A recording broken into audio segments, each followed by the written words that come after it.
of KTGR here on the Big Show with Andy and Brenden, and lots of other college football happenings too that we'll discuss now with Bill Connelly of ESPN. And go and read his great work over at ESPN.com and follow him on Twitter at ESPN_Bill C. I mean, Bill, with how Mizzou goes down to Auburn, and it seems like when you play Auburn, just win. It doesn't really matter how you win. They make things very ugly and very hard to look at, but Mizzou was able to just get it done. Is that kind of how you feel coming out of this one too? Oh, I think you're muted actually, Bill, if you want to give us a quick check. No, that's all good. There we go. Yeah, it's all good. I had to unplug and replug earlier. No, you just survive Auburn. A&M didn't enjoy it. OU didn't enjoy it. Georgia didn't enjoy it. They're the SEC's Iowa, basically, in that they're going to define how the game is played, and they're going to just make life really hard, and then probably self-destruct offensively and give you a chance to win. And that's basically how it played out. Missouri didn't do much offensively, but they didn't go 3 and out as much, and they finished red zone drives a hair better. And there you go. That's how you survive, and now you just move on and don't think about that game ever again. Bill, I want to know, to think about that game for just another brief moment. Auburn defensively, how does that unit stack up with the other teams on Missouri's schedule? We've obviously seen Alabama, but it feels like part of our reaction to the Mizzou offense is, okay, how do we grade that? Because Auburn's pretty good defensively.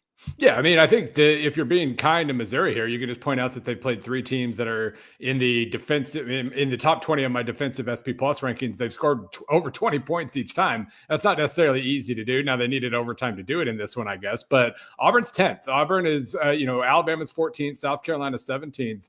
And OU's better. It must be said, OU's defense is even better than Auburn's, and in a completely different way, in a much more aggressive way. Auburn just stones you in the middle and just pursues things really, really well. And like I said, capitalizes on any mistakes you make. So this was the toughest test the offense has faced. Obviously they got just enough done in the end, but now Vanderbilt's a completely different team. Offense is much more scarier, but they'll let you run the ball, and that'll be a nice little that'll be a nice change of pace, I think.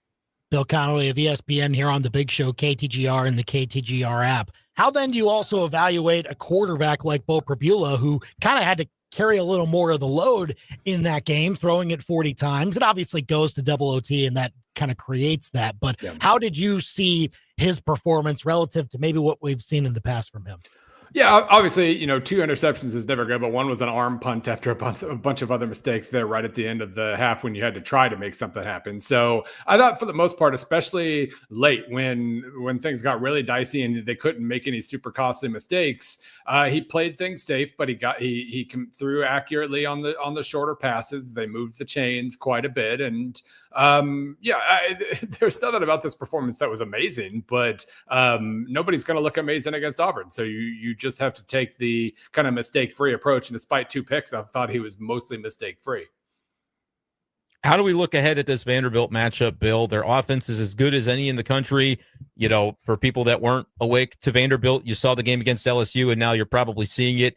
How do you evaluate the way these 2 teams could match up in Nashville next Saturday? Yeah, I mean, the offense is why they are where they are. It's super efficient. They don't make a ton of big plays. The Alabama game was a little misleading in that regard. They basically got all their yards off of 2 plays and then otherwise just worked methodically down the field and ended up kind of self-destructing in the red zone a couple of times, which kept them from having a good opportunity. But they can run the ball pretty well. Obviously, Pavia, if he doesn't have to run, he won't. But obviously, he's 3rd and 4. He's going to get 4 yards just about every single time. He avoids sacks pretty well for a guy who trusts his mobility. Sometimes those guys end up taking a lot of sacks in the process, and he's usually pretty good about that too. So he's just despite the fact that he's running around like crazy half the time, he plays a very clean game, not a lot of mistakes, and you really have to do the containment approach against him. You want him to throw. It was like playing Jalen Daniels in Kansas early in the year. Like he might be able to beat you with his arm, but you don't want him to beat you with his legs. And so you just have to contain him and hope that your secondary holds up. Bill Connelly of ESPN here on the Big Show, KTGR and the KTGR app. And then when it comes to, Vandy defensively, solid, but maybe not to Yeah. the elite part that we've seen Mizzou, and certainly what they saw this past weekend. So is there maybe a chance here for Mizzou to keep pace with that? Is that essentially what they're going to have to do in a game like this when they realize that, yeah, there's an efficient offense on the other side too?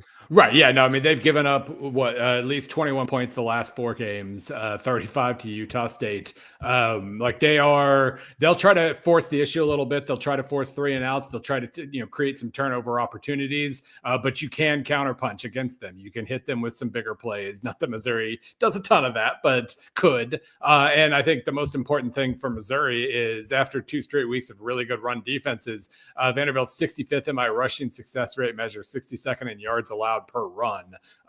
That does feel like it's an opportunity to, keep Diego Pavia off the field and kind of reestablish the confidence that Missouri had a couple games ago.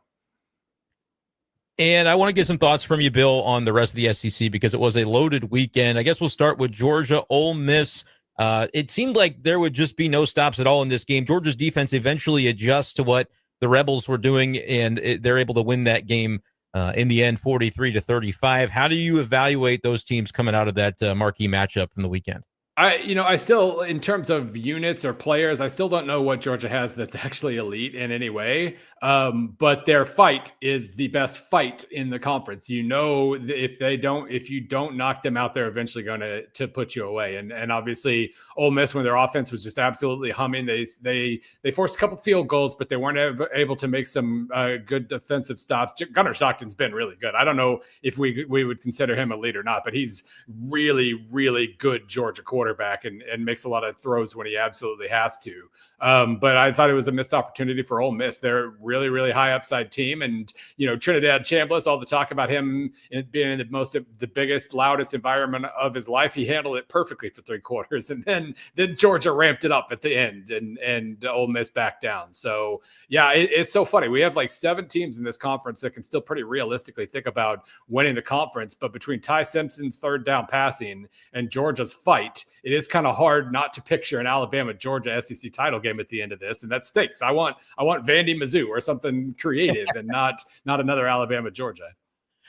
Yeah, we're a step closer to that, not just because of what Georgia did, but what Alabama did. I mean, it was just the will that they imposed, certainly with their home crowd behind them, and then Tennessee was it just kind of an unraveling for them? I just wonder how both impacts kind of fall out for both of those teams after that. Yeah, I mean, I'd sure like to see what would have happened if Tennessee had scored on the last play of the first half instead of getting up a 99-yard pick six, like the single most costly turnover in the game of football. It was a straight 14-point swing, or maybe 10 points if Tennessee had to settle for the field goal. But then that made the difference. That was Tennessee's really defensively just getting worse every single week. And Alabama certainly took advantage of that. But, like I said, Ty Simpson makes every single throw he has to make.